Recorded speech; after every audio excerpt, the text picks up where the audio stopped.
도시와 도시를 잇는 철의 길, 반가운 사람을 싣고 새로운 꿈을 싣고 때론 여행의 낭만을 싣고 기차는 달려갑니다. 뿡뿡! 가는 사람, 오는 사람이 끊임없이 교차하는 곳. 대구의 어제, 오늘, 그리고 내일의 이야기를 가득 담은 기차와 전철이 곧 도착합니다. 승객 여러분, 이번에 내리실 역은 시민의 품기역, 시민의 품기역입니다. 시청자 여러분은 탑승을 준비해 주십시오.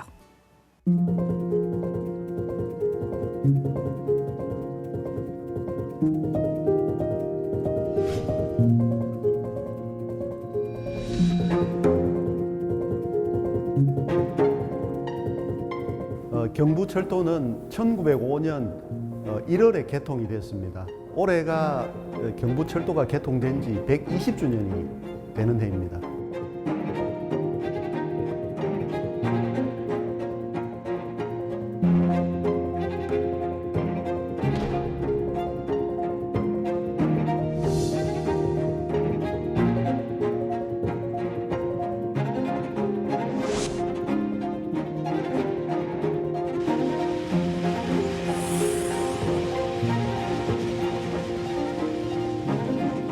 열차가 이제 짐을 가져가도 누가 뭐 짐이 닦고 하는 사람이 없고 열차가 있어야만 저는 이동할 수 있으니까 없으면 안 되는 존재죠.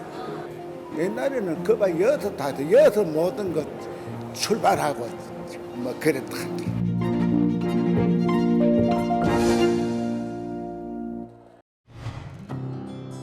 오늘 시민의 품격에서 제가 굳이 역을 좀 강조했는데 제대로 놓치지 않고 들으셨어요?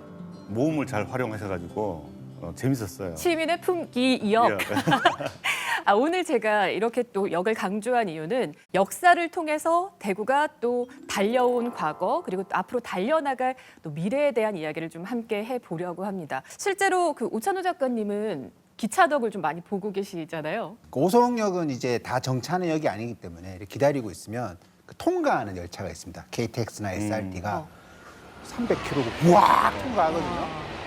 진짜 빨라요. 그러니까 그걸 보입니까? 볼 때마다 놀래는 거예요. 그러니까 타고 있으면 모르죠. 타고 있으면 다 자고 있고 뭐 그냥 한 3, 4분 늦으면 왜 늦어 그러는데 그걸 밖에서 보고 있으면 이 과학의 어떤 최첨단이구나. 이게 그렇게 빠른 속도로 몇백 명을 태우고 가고 있는 거잖아요. 교통공학자고 또 철도학부 교수님이시잖아요. 네네.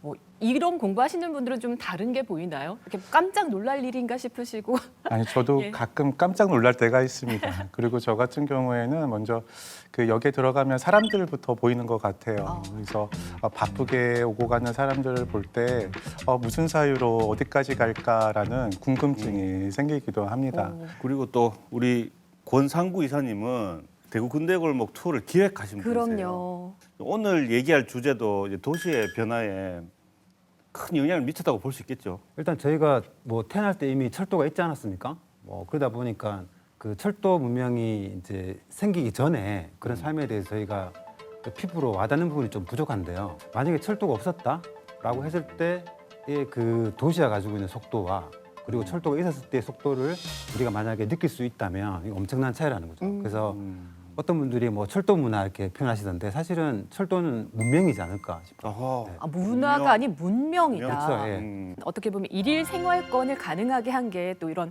기차였던 건 분명한 것 같습니다. 실제로 그 엔진이 너무 빨라져서 저도 가끔은 이 변화의 속도를 못 따라갈 정도인데 이런 말이 또 있어요. 철도의 역사는 속도 단축의 역사와 같다. 진짜 빨라지고 있죠. 사실은 그 100년 전에 그 열차는 10km/h로 달렸다고 그래요. 맞습니까, 교수님? 그러니까 네. 그럼 달려가는 게 더 이렇게 빠른 갔을 거 아니에요? 요새 그 말씀하신 것처럼 KTX 그냥 300km로 그냥 슝 이렇게 달리는 거잖아요. 100년 동안에 엄청나게 빨라진 건 사실인 것 같습니다. 그것도 계속 타다 보면 400km 왜 안 더 나오지? 빠른 거 없나? 그런 생각 들어요. 아니, 지금 국내에서 가장 빠른 기차 속도는 얼마예요? 네, 지금 300km고요. 지금 또 기술 개발을 하고 새로운 열차를 만드는 과정들이 지금 말씀하셨던 더 높은 속도로 개발하기 위해서 차량을 개발하기 위해서 다들 연구진들이 노력하고 있는 걸로 알고 있습니다. 얼마까지 가능하다? 전 세계적으로도 그게 그냥 맥시멈이에요. 지금은. 아닙니다. 뭐 다른 나라 같은 경우는요, 뭐 420km까지도 나오는 열차들도 있고요. 더 높은 속도로 달리는 열차들이 있고, 그게 또 실용화 단계로 거쳐 나가고 있는 중입니다. 400이면 거의 사람이- 비행기 절반이잖아. 사람이 괜찮을까요? 예, 뭐 하이퍼루프라고는 뭐 열차도 있는데요. 그거는 진공관 안에 열차를 넣어서요. 그리고 저항을 가장 최소화시킨 다음에 그리고 열차를 이동시키는데 뭐 서울에서 부산까지 약 25분, 30분이면 이제 도달하는 이런 시간, 이런 기술력으로 지금 개발하고 그런 거 있습니다. 하려면 막 훈련 받아야 되는 거 아니에요? 진공에서 왜 우주 갈 때 훈련 받잖아요. 백투더 퓨처 같은. 부산 아마도 갔다가 실험- 과거로 가는 거 아닐까? 아니 정말 상상하지 못했던 속도로 철도가 또 역사들이 또 진화하고 발전하고 있는 건 분명해 보이고요. 그럼 이게 없던 시절에는 좀 어땠을까요? 그렇죠. 그러니까 우리가 그 속도를 이해하려면 전에는 어떤 네. 속도였을까를 이해하면 되는데 뭐 대구 입장에서는 뭐 어떻게 보면 육로와 수로가 만나는 어떤 그 교차 지점이라고 할 수 있죠. 그래서 이 수로 같은 경우에는 낙동강 기반으로 형성되는 거고 네. 대구에 낙동강과 금호강이 그런 수로의 어떤 그 원축이 하나 있었고 아, 또 육로 같은 경우에는 그 크게 뭐 그 중요하진 않았던 것 같아요. 그래요. 왜냐하면 그 조선이 이렇게 상업을 되게 좀 천대하는 그런 사회다 보니까 이 연안 박지원의 그 청나라 여행기 뭐 열하일기 뭐 들어보셨죠? 네. 예. 거기 보면 우리나라에도 수레가 좀 있었으면 좋겠다. 그러니까 수레가 다닐 수 있는 길이 있었으면 좋겠다라고 하는 표현을 봤을 때 그러면 도보나 그냥 말을 타고 육로를 이용했지만 물자를 옮기거나 그럴 때는 수로가 큰 역할을 했다는 말씀이죠. 네, 이제- 조세 중심의 사회였다. 아. 아무래도 배가 네. 그러니까 배기술은 굉장히 예전부터 발달되었으니까 배가 확실히 많이 실을 수 있고 그렇죠. 멀리 갈 수 있으니까 우리나라에 철도가 들어온 건 그럼 교수님 언제부터인가요? 처음으로 노량진에서 인천까지 약 33.2km 구간을 증기 기관차가 운행을 하게 되죠. 그때가 1899년 9월 18일 날 경인선이라는 선이 처음으로 개통을 하게 됩니다.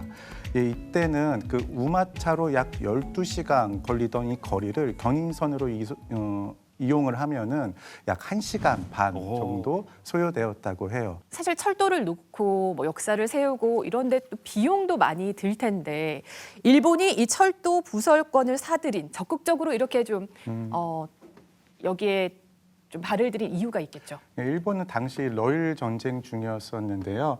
이 병력과 군수를 빠르고 안전하게 효율적으로 이렇게 이동시키기 위해서 이 철도의 필요성을 느꼈습니다. 그래서 이 경인선 철도 이후에 경부선을 빠르게 그리고 강행하게 건설을 하기 위해서 강행을 하게 되는데요. 이 경부선은 그 당시 서울과 대구 그리고 부산 초량을 잇는 약 445km 구간이었습니다.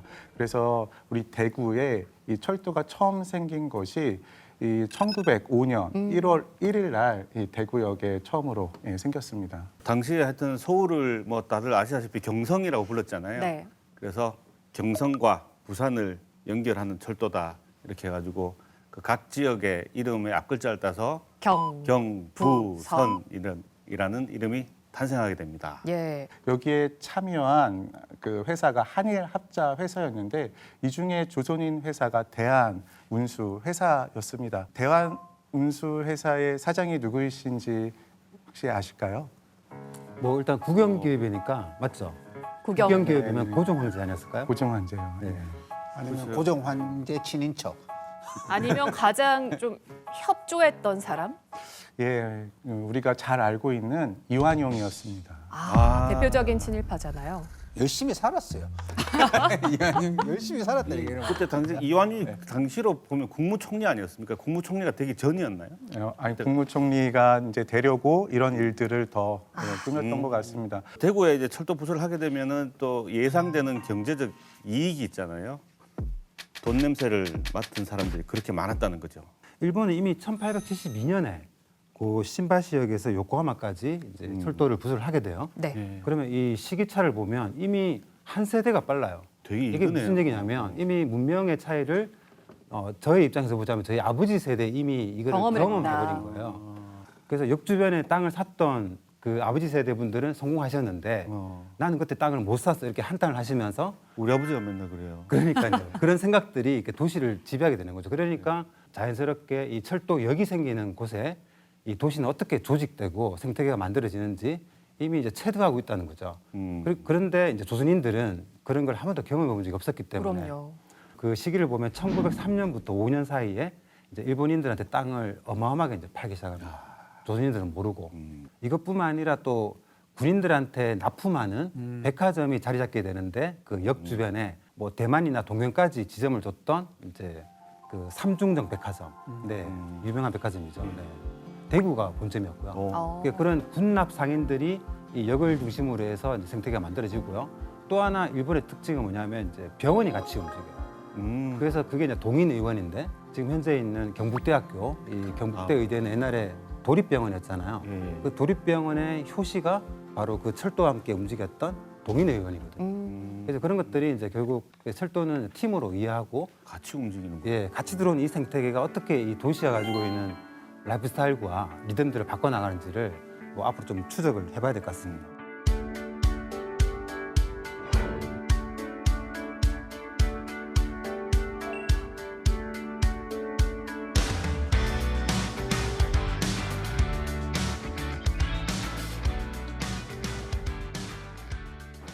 열세 살부터 중학교 다닐 때부터 대구역을 했지요. 차가 굉장히 복잡했지. 굉장히 복잡해가지고 막 내 발이 어디 있는지도 모르고 내 몸띠가 어디 있는지도 모르고 막 뭐 숨도 겨우 쉬었지. 키는 쪼만하 해가지고. 제가 그 대구역에 처음 발 디딘 것이 초등학교 6학년 때였어요. 그 동원 형태의 아주 아주 고전적인 건물이었어요. 서울역하고 거의 비슷한 형태의 역이었는데 처음 오니까 여기가 굉장히 사람들도 많고 지게꾼들, 인력 그다음에 영업용 택시. 저는 이제 어린 나이에 야 저런 차 한번 타봤으면 얼마나 좋겠어. 옛날에는 이 앞이 광장에 막 거짓말보다 큰 대형 운동장 같죠. 넓었죠. 그때에도 이제 그 개화로 돼가 있는데 단청으로 돼가 있었죠. 옛날에는 그봐 여서 모든 것 출발하고 뭐 그랬다.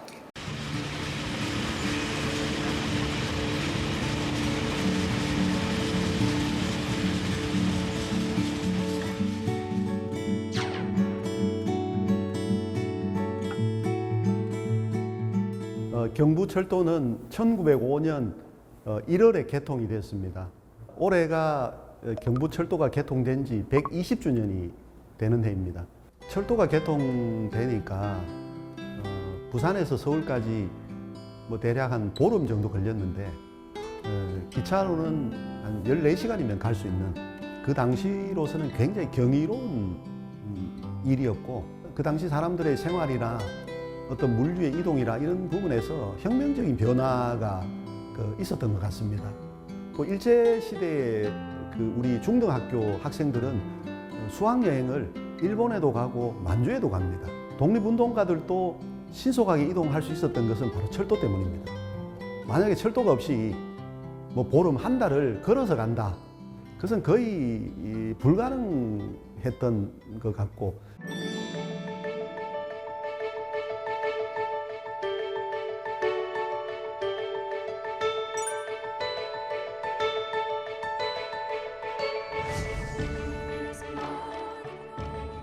대구역이 들어오고 그 주변에 또 공단도 개발됩니다. 그러니까 철도는 결국 이제 운송할 수 있는 그런 장소이기 때문에 공장들이 또 밀집하는 그런 또 대구의 변화가 있고 이 경부선을 축으로 해서 지선이 또 발달합니다. 대구의 유지들은 포항 또 울산까지 이 철도를 연결해서 어떤 물류의 이동이라든가 이 대구가 계속 그 경제력을 유지할 수 있는 게 이런 지선 개발에 또 많은 노력을 하게 됩니다. 굉장히 그 사람들이 많이 이용을 했고요. 하루에 거의 3,000명 이상 이용을 했고 1년에 뭐 100만 명 이상 이용했던 굉장히 이 경부철도 노선 중에서는 많이 이용했던 그런 역이었습니다.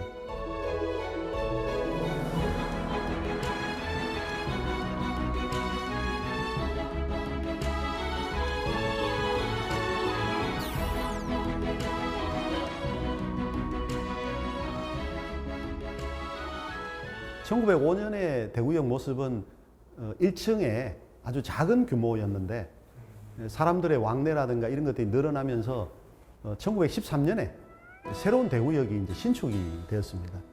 1913년에 만든 대구역도 또 조금씩 증축되는 그런 그 현상이 있었고요. 또 대구역은 계속 변화가 됩니다.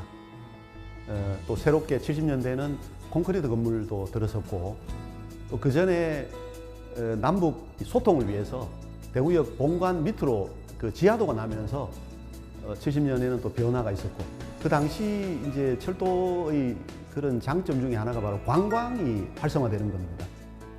그래서 외부에서 대구로 이제 관광을 오는 사람들도 늘어나고 이 여행이 또 활성화되면 또 도시락 뭐 이런 것도 이제 다양하게 이게 판매가 되고 그 당시 이 도시락에 사용되었던 뭐 홍보 이런 종이 같은 것도 저희들이 수집을 한 게 있고요. 그에 따라서 관광 엽서가 대량으로 제작돼서 판매되었고 또 지도, 뭐 철도가 철도 노선이 그 소개된 다양한 그런 관광 가이드북이 만들어져서 판매가 되고 있습니다.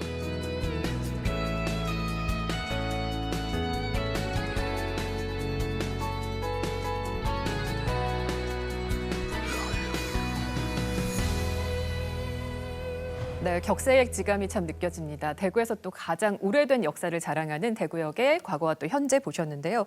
사실 어떻게 보면 또 동원되고 착취된 이 비극의 또 철로 같지만 분명한 건 이걸 통해서 대구의 도시가 정말 빠른 속도로 발전했다는 거거든요. 서울, 평양, 부산과 어깨를 나란히 하게 됐다고요. 네. 뭐 대구 시내 그 약정골목 그 사거리에 보면 대남한의원이라는 곳이 있었는데 그곳이 옛날에 우체국이었어요. 일제 강점기 때. 네. 이제 수화물을 이제 보내게 되잖아요. 예를 들어서 뭐 건재라든지 뭐 단귀라든지. 약재들. 네, 그걸 보내면 어떤 내륙 도시라고 생각했던 이 로컬에서 그 약재가 하얼빈까지 그냥 가는 거예요. 그러니까 지금 현재 우리가 상상하는 것과 상상하는 것보다 훨씬 더 확장된 범위로 우리가 보통 해외라고 표현을 할 때 바다 해자잖아요. 그러니까 왜냐하면 다 막혀 위로는 이제 북한이 있고 기차가 우리가 상상하는 것보다 훨씬 멀리 내륙을 관통하는 거죠, 나는 자연스럽게. 거죠. 예. 이게 한 2000년 전 얘기가 아니라 불과 100년 전쯤의 맞아요. 이야기라고 생각을 하니까 그 영화에서 보면 그 하얼빈 영화에서도 안중근이 여기서 하얼빈까지 그 며칠씩 가는 거 아니에요? 네, 그럼요. 맞습니다. 네. 다- 그러니까 이제 세계관이 시베리아적 세계관을 수용할 수 있었던 시대였다는 거고 만약에 이제 남북이 통일되면 대륙에 대한 세계관이어야 되나요? 그런 것들이 다시 좀 복원되지 않을까 기대하고 있습니다. 그러니까 지금은 저희가 그 분단 때문에 어쩔 수 없이 정말 이 내륙의 섬나라가 된 거를 또 과거의 역사를 보니까 또 그 단절감이 더 드는 것 같습니다. 네. 우리 세계관이 달라졌다, 도시가 또 바뀐다 이런 얘기도 했지만 정말 또 일상적으로 피부로 와닿는 거 옛날에는요 몇 시 몇 분에 만나 이런 게 없었다 그래요. 약속하는 이런 방식이 아니었다 그래요. 그렇죠. 어떻게 그러니까 만나죠 그러면? 그게 왜 그러냐면 이제 여러분들 뭐 성당이나 교회 보시면 이렇게 종탑 있지 않습니까? 네. 그 종탑 왜 있는지 아십니까? 시간 알려줘야 되잖아요. 정시마다. 아니 이제 올 시간이야라고 알려주는 건데 왜냐하면 시계가 없으니까요. 예, 그런 것처럼 예. 역도 아시겠지만 대구역 옛날 사진 보셨어요? 시계 있잖아요. 시계탑. 시계탑 있잖아요. 그런 맞아, 것들이 맞아. 역마다 시계탑. 예, 그래서 이제 어떤 시간이 탄생되는 지점이라는 거죠. 근대적 시간이. 전통 사회는 아시겠지만 어떤 농업이나 어떤 채집에 기반한 그 시스템을 가지고 있잖아요. 그러다 보니까 자연이 가지고 있는 질서에 맞게끔 인간들이 살아왔던 거죠. 그래서 예를 들어서 뭐 우리가 보름달이 떴을 때 만나자 이러니까 저도 잘 몰랐는데 오, 좋은데요? 그러니까 보름달이 딱 떴을 때 만나자고 하는 게 그 보름달을 말하는 게 아니고 보름달이 뜨면 잘 보인대요 밤이. 아, 그러니까 가로등이 없는 사회라는 거 우리는 피부로 모르니까. 그것도 그러네. 예, 그러니까 약속이라고 하는 것도 어떤 자연이 가지고 있는 리듬과 맞추어서 이렇게 살아왔구나 그런 생각들을 이제 하게 됐었는데 이 역이라고 하는 것은 뭐 예를 들어서 그 경성에서 출발한 기차가 대구역에 이제 몇 시 몇 분에 떨어지는데 그 몇 시 몇 분에 그 자리에 서 있지 않으면 어떻게 됩니까? 그 기차는 그냥 부산으로 가버린다는 거죠. 그렇죠. 그러니까 이때까지는 그런 사회가 아니었었는데 이 기차의 등장과 함께 그 분단위의 삶이 이제 중요해지는 또 그렇게 되면 이제 그것을 기준으로 해서 그 도시의 규범들이 만들어지게 될 거고 생활 리듬들이 만들어진다는 거죠. 철도가 처음에 개통을 했을 때 사람들이 그 개념을 몰라가지고 그냥 한 뭐 하루 전날 와서 기다리는 사람도 있고 놓치기도 하시고. 철도 떠나는데 와가지고 왜 부산 가는 기차 왜 안 오냐 막 따지는 사람도 있고 아수라장이었다고 합니다. 초반에 실제로. 그 시간이 공지되고 시간을 따른다라는 걸 한 번도 하지 못했기 때문에 그런 과정을 거치면서 지금의 익숙한 그 시간의 어떤 삶에 우리가 맞추는 그런 모습이 만들어졌죠. 한편으로는 우리가 너무 계획하고 살고 있지 않나 이런 생각도 듭니다. 이때부터. 진짜 이제는 막 계획한다고 분 달라질 것도 단위, 없는데. 초 단위로 너무 바쁘게 살잖아요. 네, 그래서 예. 찰리 채플린이 예. 얘기했죠, 영화로. 영화 제목 그 뭐였죠? 모던 타임. 네, 모던 타임즈. 그래서 대구의 모던 타임즈가 출발한 게 바로 대구역이다 이렇게 이해하면 되겠네요. 진짜 처음에 이 기차 본 사람들은 정말 깜짝 놀랐겠는데요. 당시에 기차가 얼마나 신기했는지 그 신문에 난 게 있더라고요. 화륜거의 소리는 우려와 같이 천지가 진동하고 기관차의 굴뚝 연기는 하늘 높이 솟아오르더라. 차창에 앉아서 밖을 내다보니 산천 초목이 모두 움직이는 것 같고 나는 새도 미처 따르지 못하다. 아니 근데 그 이 표현을 보고 있으면 그 무슨 계시를 받은 듯한 느낌이 들 정도로 이거 너무 깜짝 놀랄 일이 벌어지고 있구나. 천지개벽. 네, 완전. 진짜 생각해보면 모던보이들이 항상 역 앞에서 모이고 했는데 실제로 대구역도 많이 이용했습니까? 당시에? 네, 뭐 1937년에 발간된 대구 독본에 따르면요. 대구역 승객은 한 해에 약 100만 명 정도 됐었다고 그 해요. 시절에도? 하루에 약 3천 명이 드나들었다고 하는데 그 당시 인구를 생각해 봤을 때는 많은 사람들이 그 대구역을 이용했던 것이죠. 네. 그리고 또 조선에서는 경성, 평양, 상, 인천역에 이어서 이 화물 물동량이 높고 취급량이 많아가지고 이 대구역이 높은 순위에 있었다고 합니다. 당시 좀 흥미로운 게 있는데요. 네, 지금 같으면은 그 서울이 상행선이잖아요. 이때는 그 개념이 좀 달랐다고 합니다. 저희가 그 단편적인 그 일화를 좀 재현을 해드릴게요.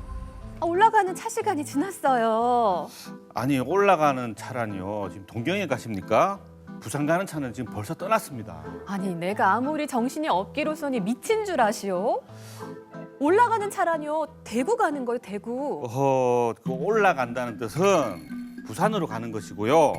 요새는 서울을 내려간다고 하고 부산을 올라간다고. 뭐라고라? 아이고 얄구 저래. 와와와와와와와와와와와. 이게 어떤 상황이죠? 네. 아까 우리 방금 그 여성 출연자처럼 저렇게 정상적으로 말하지는 않았고요. 네. 이게 이야기 어떻게 되냐면 이제 우리나라가 이제 그 어떤 그 국가가 없다는 거예요.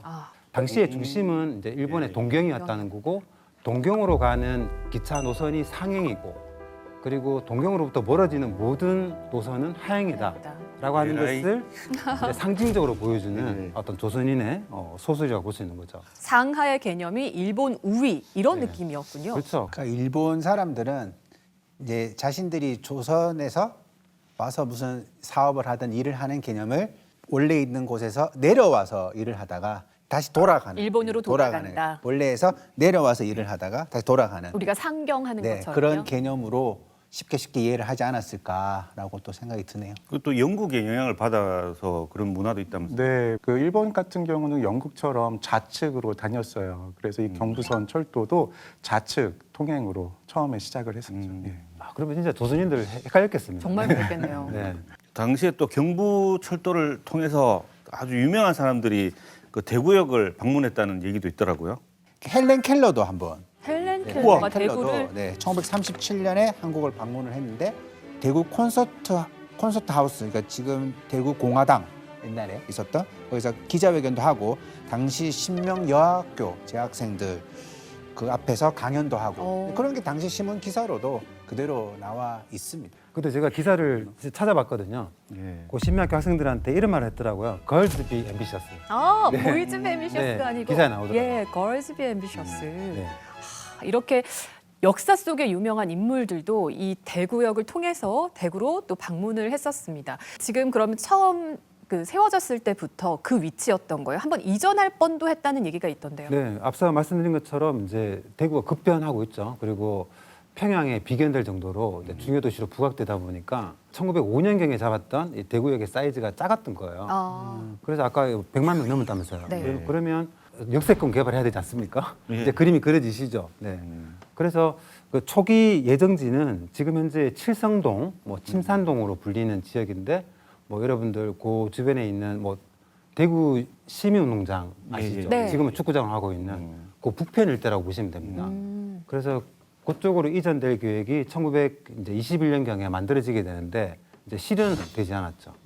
그래서 지금 와서 생각해 보면 이제 만약에 우리가 해방 이후에 그 동대구역 개발할 때 그때 이전하지 않고 만약에 이때 역이 확장되고 그 역 주변에 있는 생태계가 이때 확장이 됐더라면 뭐 대구는 지금도 대구역이 중심역이 되지 않았을까 그런 후회를 해봅니다. 네.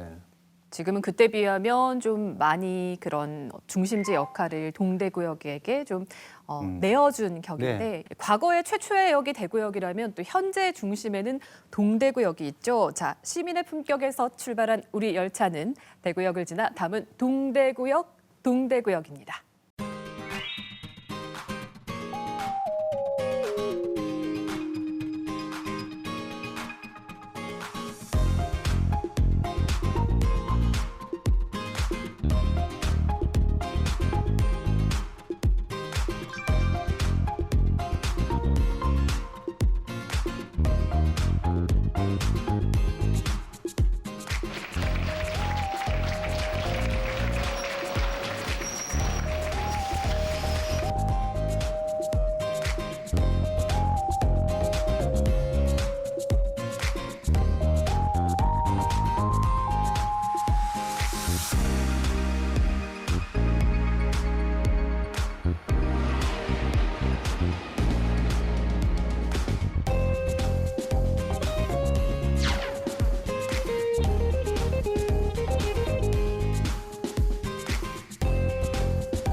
동성로나 교동 같은 경우는 주차가 너무 힘들고 또 차가 다니기 너무 힘들어요. 그래서 동대구역 같은 경우는 신세계에도 있고 주변에 주차장도 잘 되어 있어서 이곳에 왔습니다. 그리고 또 보면은 교동이랑 동성로 못지않게 프랜차이저들도 많고 한식, 중식, 카페 등 너무 상권이 잘 발달되어 있는 것 같아요.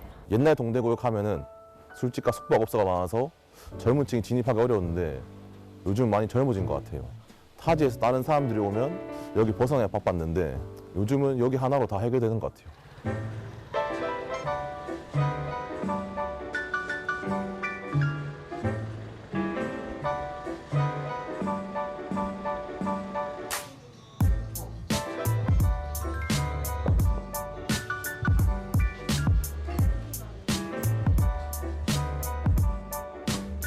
동성로나 교동에 비해서는 조금 더 밝은 느낌이 든다고 생각해요. 연령대도 오시는 분들이 다양하고 가족 단위 손님들도 많이 오시고요. 접근성이 굉장히 좋은 것 같습니다. 근처에 동대구역도 있고 고속버스 터미널이나 KTX가 있기 때문에 지역 고객님뿐만 아니라 이제 다른 지역이나 아니면 외국인 고객님들도 많이 오시기 때문에 장점인 것 같고요. 교통이 좋다 보니까 여기 찾아오시는 분들도 오시기 좋고, 그다음에 이제 대구에도 점점 여행객들이 많이 늘기 때문에 다른 지역에서 야구 보러 오셨다거나 아니면 출장 오셨다거나 올라가시기 전에 식사하고 가시고 이러신 분들도 많으신 것 같고.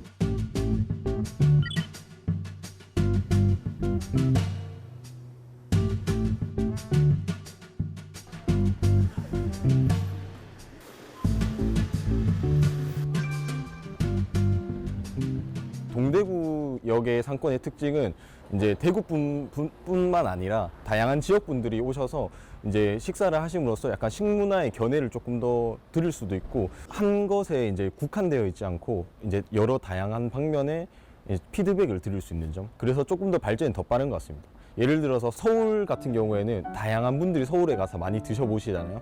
그러다 보니까 그 서울에서 일하시는 분들도 다양한 지역에 이제 오신 분들의 이제 피드백이랑 이런 걸 듣듯이 이제 동성로나 이런 데는 오히려 좀 사람 비중이 대구 분들이 좀 더 치중돼 있다 보니까 동대구에서는 이제 여러 지역 분들의 이제 피드백을 들음으로써 좀 더 빨리 발전하거나 이제 좀 더 좋은 점은 더 장점으로 극복을 하고 이제 단점은 빠르게 더 보완할 수 있는 것 같습니다.